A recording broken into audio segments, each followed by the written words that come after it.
Your friends are scrolling through short content, but you, my friend, you're here to learn. Welcome to TRS Clips. On a very primal level, I feel like, I don't blame them for this, but Americans live within America even in their mind. Even mentally, they don't know too much about the outside world.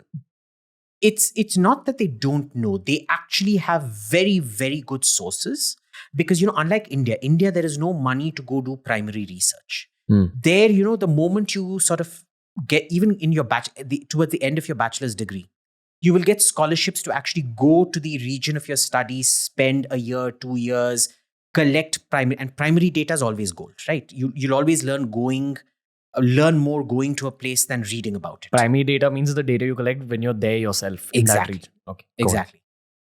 So they do a lot of that. The problem is they're very jaundiced towards points of view that they don't want to hear. So the guy who dismissed the Baath Party, Paul Bremer, was a dolt. And he was listening to these sort of wishful prognostications from Donald Rumsfeld and Dick Cheney on top, which is why he did what he did. But there was no pushback from the system. See, so that's the danger of the American system. They have the knowledge. They have an aversion to listening to points of view that they don't like. Okay. And they're very binary. Like George Bush used to say, you're either with me or you're against me. There's no, you can be with me and still shades of grey. Afghanistan, same thing. They managed to defeat the Taliban in a month, 2 months. I forget now what it was. And all the problems started after that. Well, I mean, not all the problem, but the problems didn't stop after that. What's happening behind the curtains? They're extracting oil from those countries, or they're just there? What do they don't show on the news? So, I'm not a big believer in the sort of deep state, conspiracy theory kind of thing. Is there corruption involved in it? So, for example, does the military-industrial complex and big business want contracts? Yes. Will they lobby for certain wars so that, existing stocks of bombs will be depleted and you'll get new contracts and things? Yes. Is there also a very conscientious and strong objection to it within the system? Yes. Is there some level of, really naive, stupid ideology that, we need to give the world freedom and democracy kind of nonsense, is also there. And, that's a very dangerous kind of ideology, but it's also there. So it's a combination of so many things. You really can't assign a value to how much each of these things play. Are they extracting oil? No, they were actually quite keen on giving the Afghan resources back to the Afghans. They were quite keen on giving for Iraq to become a sort of prosperous society. But, for all that wisdom and knowledge that comes out of America, like I said, they don't understand that human beings develop differently under different stimulus. You can't just go give people democracy and expect them to become like America overnight. It doesn't happen that way. That is not how societies evolve. You think that's their true core intention? That they're spreading democracy all over the world? No. There are economic layers. Of course, there's economic layers to it. There's economic layers to it. There's also ideological layers to it. Which are this freedom. Okay. That, it makes a better society. Liberty, freedom, and democracy. They actually believe that they are doing good for people by making them free. Okay. I find it very childlike almost. It's quite endearing were it not for the fact it kills so many people. It's like, have you watched this movie Omen? Oh, way back, but yes. Yeah. Think of it as Damien minus the diabolical intent, but say an accidental Damien who goes around killing his nanny and his parents without realizing what he's done. Okay, cool, fair. Yeah. The context here is that Omen was a movie where the kid was possessed or he was the devil. He was the devil incarnate. Avatar of he had the that, devil. He had that 666 in his somewhere under, the audience can't get me being bald, but anyway, under the hair somewhere it was buried. Okay. And you're saying that they basically have shades of good intent, shades of money-making intent, go out there, go into a country, with the intention of giving that country democracy and liberty. They also cause a lot of damage. Because possibly the social science that they understand doesn't apply to that country. Right. And a lot of their, their baseline is World War II. That they destroyed, they crushed Germany, they crushed Japan. And both of them were horrible dictatorships, Italy too. They gave them democracy.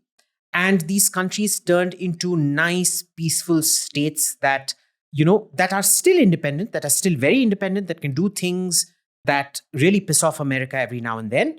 But they're generally within the American worldview of things. They are integrated into an American market. They do not have these sort of dictatorial tendencies. And their people are prosperous, happy, healthy, and they're not dying in wars. And they believe this can be done everywhere. What they forget is that, Germany had 100 years of development prior to World War II. More, possibly. Same with Japan. In 1870, when Commodore Perry goes and opens up Japan, since then they've been modernizing, right? Italy, Mussolini had already started modernizing Italy since about 1920 when he came to power. Afghanistan is not like that. Iraq is not like that. They were nowhere near the human development that these other three countries were. For you to do this, that it just needs one thing. So, for example, let me give this to you in builder terminology, right? Say the builder really screwed up the building. You will spend the rest of your life fixing something or the other. The roof will leak, so you'll have to keep painting every year. The pipes will burst. The geyser will stop working. The hot water system will stop working. The AC venting would be all wrong. You'll have to keep spending. And so it's small amounts of money that you keep spending. On the other hand, if you go to a good builder, which is to say good human development, you invest in human beings, not in machines.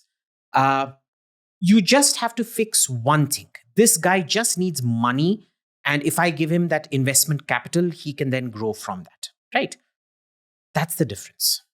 So once a country develops, like Germany, Japan, and Italy had at that point, it required very little for them to become stable. The basis of this is education, right?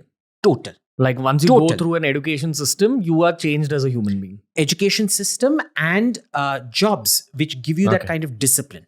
Where the population is not overwhelmingly unemployed rioting on the streets. They actually have jobs to go to. They can't they can't watch politics. They'd rather not. They'd much rather go to jobs and earn money to put food on the table or take their holidays and things like that. Okay, bit of a rookie question. Why do we see so many kids losing their limbs in Iraq and Afghanistan? Like, why are civilians then harmed once the Americans are there? It's a lot to do with resistance that comes to American rule. See, Americans might think that they're giving you freedom and democracy, but the oppressed people might not actually want that freedom. So, for example, when I was in Afghanistan, it was very surprising. In the cities, in Herat, in Kabul, in Mazari Sharif, they would all be like, this is a good thing. We want this to continue because women have rights and things like that. You go into the villages in Afghanistan, and their take on it was completely different. It was like, women's liberation, what exactly is that? They don't even know what that is. It's not in their priority list. So, it's literally like going to see if you're selling a weight loss and muscle building program to me, clearly because I look like a hippopotamus, I need it. But if somebody's trying to sell that to you, it's a very stupid salesman, right?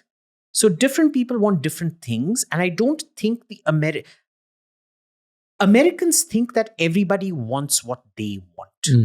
Okay. And that's frequently not the case. Lack of empathy on a little large scale. It's a bit too much empathy. It's suffocating empathy. It's like a typical Indian or Jewish mother who, overfeeds you to the point of suffocating you. Okay. So if you enjoyed this video, make sure you check out this playlist for more videos just like this. It's the Artist Clips.